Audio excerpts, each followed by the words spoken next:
大家好，我是健康管理师李晓。经过前面课程的学习，各位庄友应该已经掌握了站桩的基本要领。今天呢，来讲一讲在站桩当中容易被大家忽略的3个细节，但是这些细节又决定了我们站的桩是否起效。它们分别是尾椎、头部和手型。大家跟着我一起体会和调整自己的这些细节。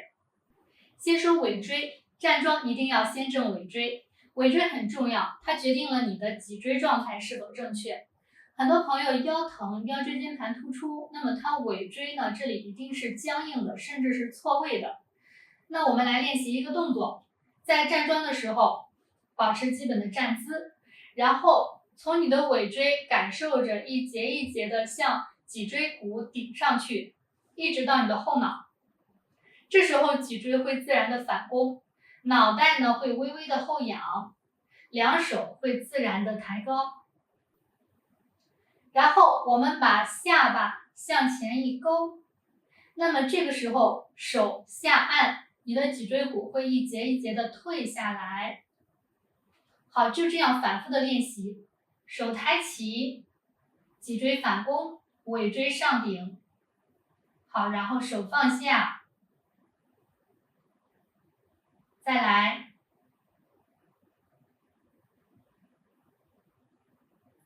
大家去感受一下，想象着啊，那我们在往上顶的时候，是从下往上一节一节的上去了，一直到后脑勺，然后勾下巴，手放下。这个时候呢，是从上往下，从脊椎到尾椎一节一节的收了回去。这样反复练习会有奇效，你再去站桩会感觉腰和尾椎都是非常放松的。第二个部位就是头部。那曾经有一位朋友啊，他练习站桩练了好几年，身体感觉变化不大，内在的体会也不太多，他自己呢非常的纳闷儿。那么我一看他的站姿呢，我跟他说你的头歪了，歪着头站了好几年，那他自己是没有任何感觉的。他说呀，这不可能，我感觉我的头一直是正的，因为我的眼睛一直是目视前方的。后来呢，他就对着镜子去站桩，先闭眼后睁眼，才相信自己的头部是明显的右倾的，而且他是低着头的。那么之前呢，我们讲过啊，站桩的时候头要保持中正，头顶呢要虚悬。中正就是说我们不能前俯，也不能后仰，更不能左右倾斜。那么怎么样去保证自己的头能中正呢？就像上面这位朋友一样啊，咱们可以对着家里的镜子先来练习一下。你往大镜子前面一站，然后闭着眼睛，把咱们无极桩的姿势给摆好了，再睁开眼睛去对着镜子看一看自己的头部是否中正。如果发现头部歪了，就来调整头部，让头变得中正。然后呢，就记住这种头部中正的感觉，再轻轻的闭上眼睛，放松的去站桩。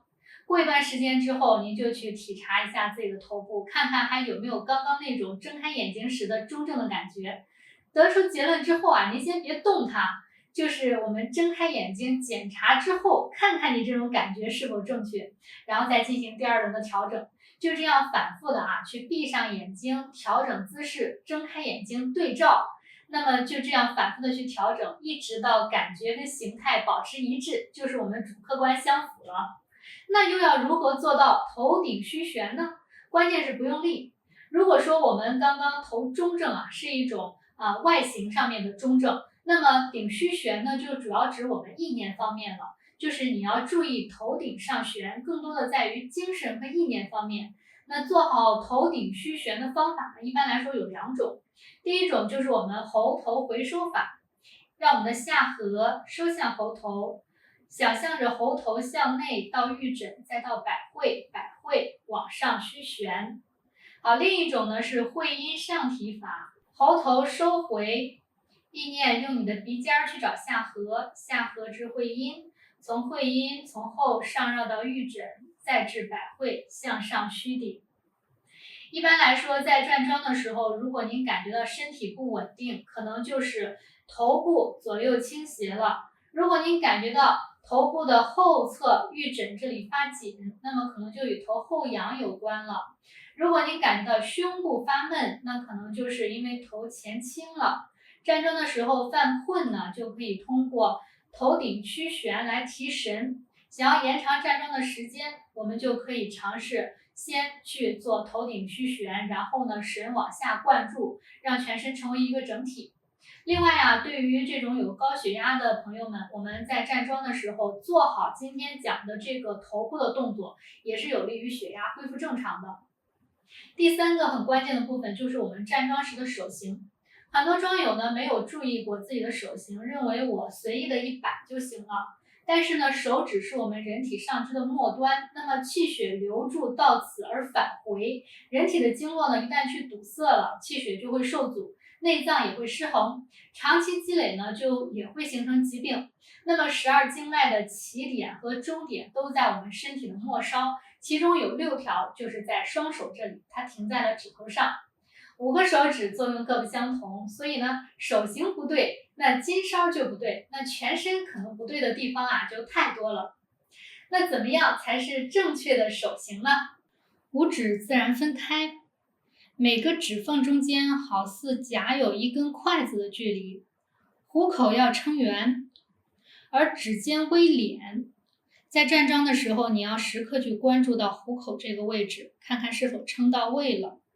掌心要内吸，手心内含，同时呢跟5指遥相呼应，食指挑，中指顶，无名指按，这3个手指形成了品字形，中指微微向外挑，相邻的2个手指呢是微微内弯的，感受这种指尖中间形成的牵扯的绵韧的劲儿。大拇指和小指呈上下对拉之势，这样摆好之后呢，我们用拇指和小指分别外张的去感受一下，但不要过分用力，动作也不要太大，感受这种绵韧的分针。不站桩的时候，您也可以自己去摆弄一下自己的手型。那今天讲的这3个核心点，大家可以自己多去体会一下，希望今后呢在站桩当中能够有所突破。前2天呢，还有一位桩友提问，他说他在过去啊听过不同老师都讲过无极桩或其他的桩功，在细微之处都是有所区别的，名称叫法也都有所不同。他就问我呀，这到底有多少种类呢？或者说我该去跟谁练呢？其实啊，在传统功法，它有上千年的流传历史，那么受到了不同的内外环境的影响，也必然会形成很多不同的演化方式，口诀或者名称的区别呢，更是千变万化了。